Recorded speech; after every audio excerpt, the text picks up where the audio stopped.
ان کے لب رنگی کی نچھاور تھی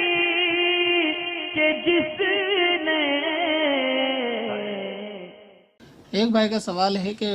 وارثی حضرات جو ہوتے ہیں وہ عام دنوں میں بھی احرام وغیرہ باندھتے ہیں پیلا، تو یہ باندھنا جائز ہے یا ناجائز ہے؟ ساتھ میں یہ لوگ جو ہوتے ہیں نماز وغیرہ بھی نہیں پڑھتے، وارثی لوگ جو ہوتے ہیں، اور ان کے گھروں کے اندر حاجی وارث پاک رحمۃ اللہ تعالی کی تصویر بھی ہوتی ہے، اور یہ شریعت کو زیادہ ترجیح نہیں دیتے، اہمیت نہیں دیتے، یعنی شریعت الگ طریقت الگ بتاتے ہیں،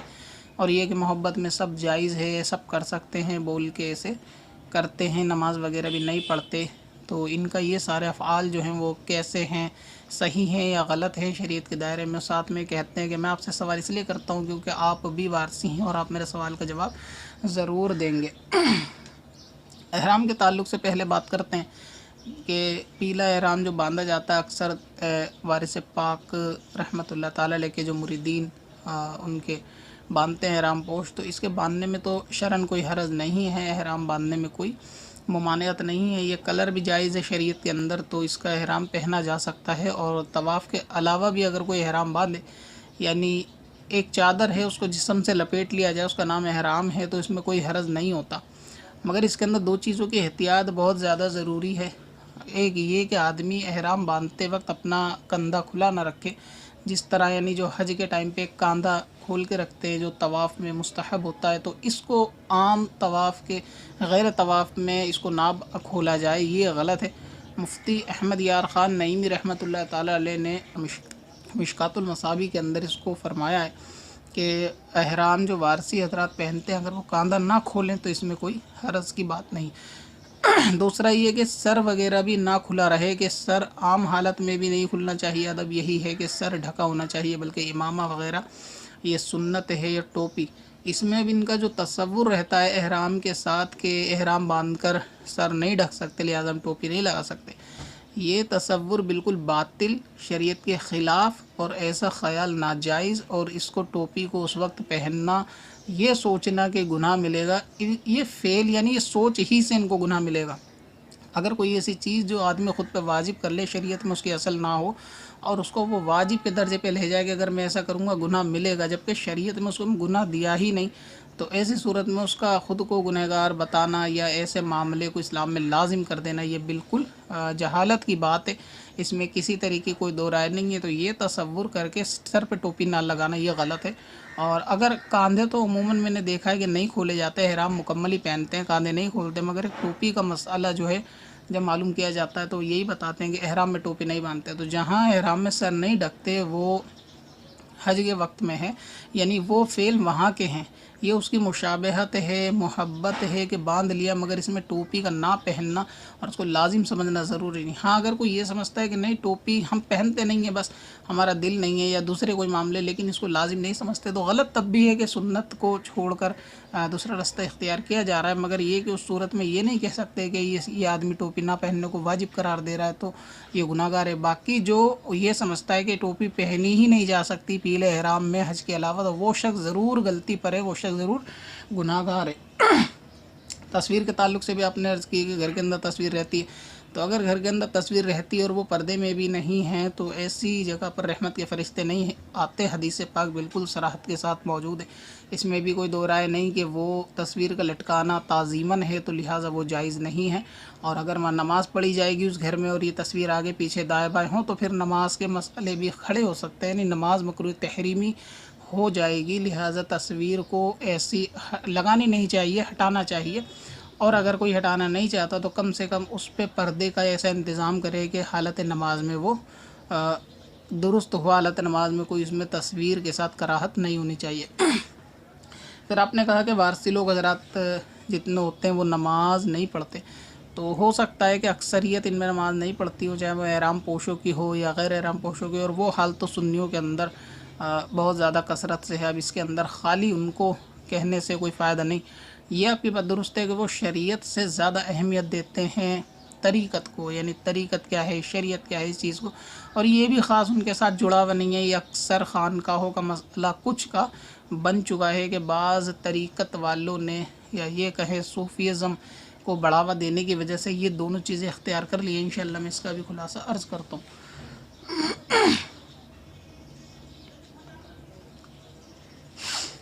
نماز جو ہے وہ سب سے اہم ترین عبادت ہے، یعنی اس تمام فرائض میں سب سے افضل، اسلام کے بعد جو عبادت ہے وہ نماز ہی ہے۔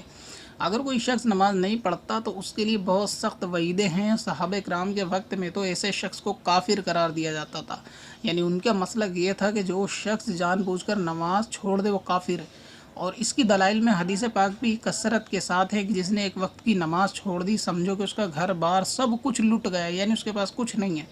وہ آدمی ایسا ویران ہو گیا۔ اگر اس سے نماز کی نعمت چلی گئی تو نماز ایک عظیم الشان فرض عبادت ہے، تو اس کا نہ تو انکار کیا جا سکتا اور نہ ہی اس کا یعنی تارک بنا جا سکتا۔ تو اگر کوئی نہیں پڑھتا تو یہ اس کی خطا ہے، اس میں بھی کوئی طریقے کا سوال نہیں کہ نماز نہ پڑھنا صحیح ہے غلط ہے۔ ہر آدمی جانتا ہے ذی عقل کہ یہ چیز غلط ہے، نماز تو ہر ایک پہ لازم ہے، بلکہ خود حاجی وارث پاک کا بھی نماز کے مطابق قول ہے کہ نماز یعنی ضروری پڑھنی چاہیے۔ مجھے قول تو یاد نہیں آ رہا کہ شاید وہ ہمارے مریدوں میں سے نہیں ہے، ایسا کچھ معاملہ انہوں نے فرمایا ہے جو نماز ہی کو لے کر خاص ہے۔ اور یہ کہ حاجی وارث پاک رحمۃ اللہ تعالی علیہ کے لیے جو منسوب کیا جاتا ہے کہ نماز نہیں پڑھتے تھے، یہ بالکل غلط ہے۔ اللہ تعالیٰ کا کوئی بھی ولی بغیر نماز اور بغیر اتباع شریعت کے ولی نہیں ہو سکتا۔ دوسرا یہ کہ ولی کے لیے عالم ہونا بالکل شرط ہے، اگر کوئی عالم نہیں ہے تو وہ ولی ہو ہی نہیں سکتا، اور ہر عالم ولی ہو یہ ضروری نہیں، لیکن ہر ولی عالم ضرور ہوگا۔ اگر وہ باقاعدگی کے ساتھ ولی ہے اور اس کی ولایت مشہور ہے تو وہ عالم بھی ضرور ہوگا۔ اب ایک چیز آپ نے عرض کری کہ شریعت اور طریقت کے ترجیح نہ دینے والی، کہ شریعت کو شاید ترجیح نہیں دیتے، ہاں شریعت کو ترجیح نہیں دیتے، امپورٹینس نہیں دیتے کہ شریعت الگ چیز ہے، معرفت یہ الگ چیز ہے۔ دراصل یہ ان کی غلط فہمی ہے، اور اس کو کم علمی اور جہالت کہا جائے تو بیجا نہیں ہوگا، اس میں کوئی دو رائے نہیں ہو سکتا۔ بعض لوگوں کو یہ چیزیں بری لگ جائیں، سننے والوں کو، سنی حضرات کو، مگر جو حق ہے وہ سچ ہی ہے، شریعت اور طریقت کوئی الگ چیز نہیں ہے۔ اعلیٰ حضرت امام اہل سنت فرماتے ہیں کہ جو یہ کہتا ہے نا کہ طریقت ایک دریا ہے اور شریعت اس کی ایک بوند، تو فرماتے ہیں کہ یہ تو نرا جاہل ہے اور یہ کہیں سے سنی سنائی باتوں کو آگے بڑھا رہا ہے۔ اس کے اصل میں آپ کو ایک مثال سے سمجھاؤں کہ طریقت اور شریعت اس طرح سمجھ لے کہ شریعت ایک پیڑ ہے اور طریقت اس کا ایک پھل ہے۔ اب مان لیجئے ایک سیب ہے، یہ ایک مثالی طور پہ میں آپ کو سمجھانے کی کوشش میں ہوں کہ شاید آپ کے ذہن میں آ جائے۔ تو اب اگر کوئی سیب کھانے کا قائل ہے، اس سے محبت کرتا ہے، اس کا شوقین ہے، تو وہ سیب کا وجود بنا پیڑ کے ثابت نہیں کر سکتا، یعنی وہ سیب ہاتھ ملے کہ وہ کہے کہ پیڑ الگ چیز ہے، سیب الگ چیز ہے، تو یہ اس کی جہالت ہی ہوگی، کیونکہ پیڑ ہی سے سیب ہے، سیب سے پیڑ نہیں ہے۔ لہٰذا اگر پیڑ کو پانی نہ دیا جائے، اس کو خیال نہ رکھا جائے، اس کے لیے آدمی محنت نہ کرے، تو آخر یہ پھل یعنی جو سیب اس کو ملا یہ حاصل نہیں ہو سکتا۔ اب کیونکہ شریعت یعنی پیڑ کی پیروی کر کر، اس کو پانی دے کر، اس کو بڑا کر کے، اس کو پوری طرح رکھ رکھاؤ، اس کا دیکھ بھال کرنے کے بعد جب اس پیڑ پہ پھل لگا سیب، اب وہ آدمی سیب حاصل کر کے بولتا ہے کہ پیڑ الگ چیز ہے، سیب الگ چیز ہے، تو یہ اس کی کم علمی اور جہالت ہی قرار پائے گی کہ پیڑ کے وجود سے سیب تھا، اگر سیب بنا پیڑ کے آ ہی نہیں سکتا، یعنی کوئی ایسا پھل جو اس پیڑ کے ساتھ خاص ہے، تو جب تک وہ پیڑ نہیں ہوگا تو وہ پھل کہاں سے آ جائے گا؟ تو اس کے ہاتھ میں جو یہ سیب آیا ہے، جس کا یہ شوقین ہے اور جس کو یہ پسند کرتا ہے، تو یہ بات اگر کہتا ہے کہ جی پیڑ الگ چیز ہے سیب، تو اس سے پوچھا جائے سیب کا وجود آیا کہاں سے؟ اگر سیب کا پیڑ ہوتا ہی نہیں تو یہ سیب حاصل کہاں سے ہو جاتا؟ لہٰذا شریعت وہ چیز ہے کہ طریقت ہو یا معرفت ہو، دونوں شریعت کی محتاج ہیں، شریعت محتاج نہیں ہے ان چیزوں کی۔ یعنی شریعت کیا چیز ہے؟ شریعت اللہ اور اس کے رسول کا فرمان ہی کا نام شریعت ہے، قرآن مقدس ہی کا نام شریعت ہے۔ اگر کوئی شخص یہ کہتا ہے کہ جی شریعت الگ چیز ہے، طریقت الگ چیز ہے، تو یہ الگ نہیں ہے، شریعت ہی مین ہے، اصل ہے۔ طریقت، معرفت، حقیقت یہ سب اس کی نکلی ہوئی شاخیں ہیں کہ یہ سب اس سے جدا نہیں ہے۔ اگر پیڑ کا وجود نہ ہو تو ٹہنی کا وجود نہیں ہوتا، لہٰذا یہ طریقت کو شریعت سے بڑھا دینا بھی غلط بات ہے۔ اور بعض لوگ تو ایسے ہوتے ہیں کہ جو یوں کہتے ہیں کہ جی شریعت کو ہم شریعت کو نہیں مانتے، یعنی مطلقاً معاذ اللہ شریعت کا انکار کرتے ہیں، تو ایسے جملے پر حکم کفر ہوتا ہے کہ اگر کوئی شخص یہ کہے کہ میں شریعت کو نہیں مانتا، میں شریعت کی پیروی نہیں کرتا، تو اپنی کم علمی سے وہ شخص اسلام سے خارج ہو جاتا ہے۔ میری بات ہو سکتا ہے چھوٹا منہ، بڑی بات کسی کو لگتی ہو کہ اتنی بڑی بات ہے، تو شریعت کا انکار کفر ہے یا نہیں، آپ اس کو تصدیق کے لیے دارالفتہ اہل سنت میں چلے جائیں اور کسی مفتیان اکرام سے اس چیز کو معلوم کر کے اپنے دل کو تسلی بخش لیں کہ شریعت کا انکار کفر ہے یا نہیں۔ اور جانے انجانے میں آج کل کے جو لوگ طریقت والے بنتے ہیں اور وہ شریعت کو انکار کر دیتے ہیں، شریعت کا انکار مطلب یہ کہ اللہ اور اس کے رسول کا فرمان کا انکار ہے، قرآن مقدس کا انکار ہے۔ شریعت ایک لا ہی کا تو نام ہے، قانون ہی کا تو نام ہے۔ مسلمانوں کے لیے قرآن مقدس کے علاوہ کون سی کتاب قانون ہے؟ حدیث پاک کے علاوہ کون سی کتاب قانون ہے؟ نبی اکرم صلی اللہ تعالیٰ علیہ وسلم کی پیروی اور ان کی اتباع، ان کی اداؤں کو ادا کرنا، ان کے کہے ہوئے کو ماننا، ان کے منع والے کاموں سے بچنے ہی کا نام تو شریعت ہے۔ اگر کوئی یہ سب انکار شروع سے کر دے کہ مجھ پہ یہ چیز لاگو نہیں ہے، میں اس چیز کو نہیں مانتا شریعت کو، تو وہ انسان مسلمان بھی نہیں رہے گا، اور وہ طریقت تو بہت دور کی بات ہے۔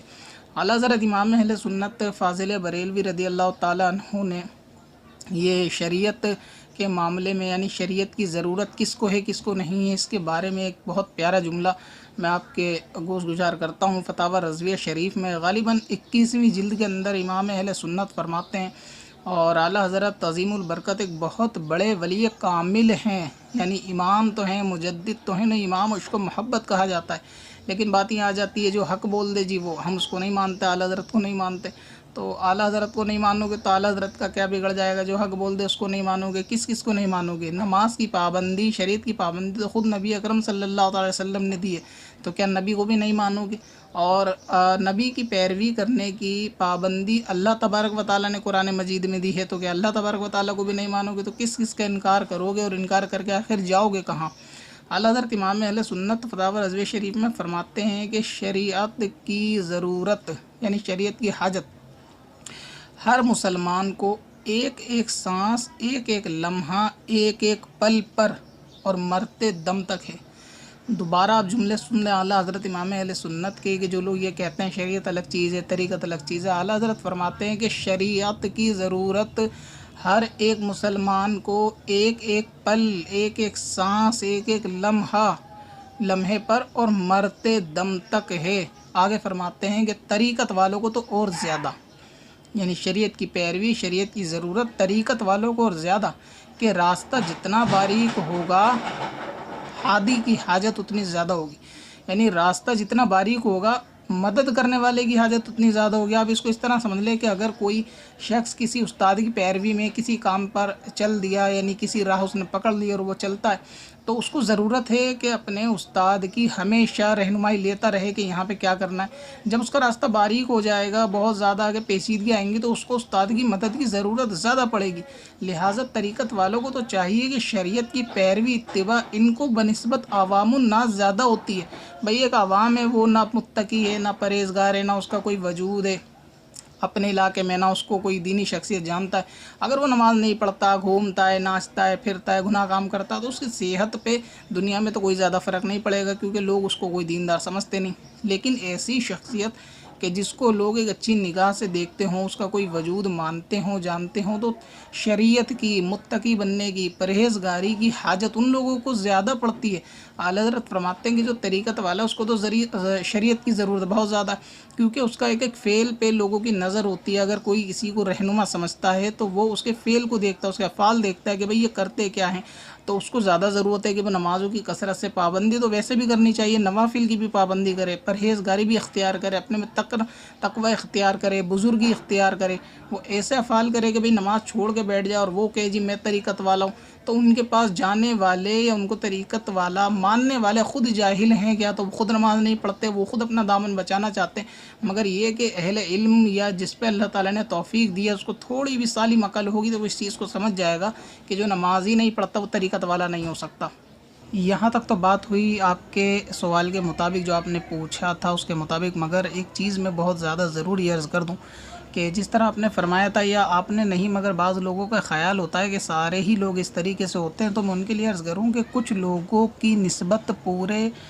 خانقاہ کے اوپر یا پورے اس اولیاء اللہ کے سلسلے کی نسبت کی طرف نہیں لے جائی جاتی بات۔ ایسا بھی نہیں ہے کہ تمام وارثی حضرات جتنے ہیں وہ نماز نہیں پڑھتے، یہ چند ایسے ہوں گے کہ جو اس طریقے کا معاملہ کرتے ہیں، اور نماز کا نہ پڑھنا تو یہ سنیوں ہی میں عام ہے، خاص وارث پاک کے سلسلے والوں کو کیا کہنا۔ کوئی سلسلہ ایسا نہیں ہے کہ جس کے اندر بے نمازی لوگ نہ پائے جاتے ہوں، بلکہ آپ رضوی دیکھ لیں گے ان میں بے نمازی نہیں ہے، چشتی دیکھ لیں اور دیگر سلسلے دیکھ لیں، قادری دیکھ لیں، بے نمازی تو ہر جگہ پایا جاتا ہے، تو اس میں خاص کسی سلسلے کی طرف نسبت کرنا میں سمجھتا ہوں کہ درست نہیں ہے۔ باقی ایسا بھی نہیں کہ وارث پاک کے سلسلے میں نمازی نہیں ہے، احرام پوش باقاعدگی کے ساتھ باجماعت نماز ادا کرتے ہیں الحمدللہ، اور وارث پاک سے نسبت رکھنے والے جو وارثی حضرات ہیں وہ بھی نماز پڑھتے ہیں۔ جس طرح ہر سلسلے کا مطلب رواج ہے کہ ہر جگہ پہ اچھا بھی آدمی ہوتا ہے، برا بھی ہوتا ہے۔ اب قادریوں کے اندر، رضویوں کے اندر، چشتیوں کے اندر، اشرفیوں کے اندر بھی بے نمازی لوگ عوام الناس میں موجود ہوں گے، اور ان کے اندر بھی عالم، مولانا، مفتی، قاری وغیرہ سب موجود ہوں گے۔ لہٰذا وارثی سلسلے کے اندر بھی ایسا ہی ہے کہ حافظ بھی ہیں، امام بھی ہیں،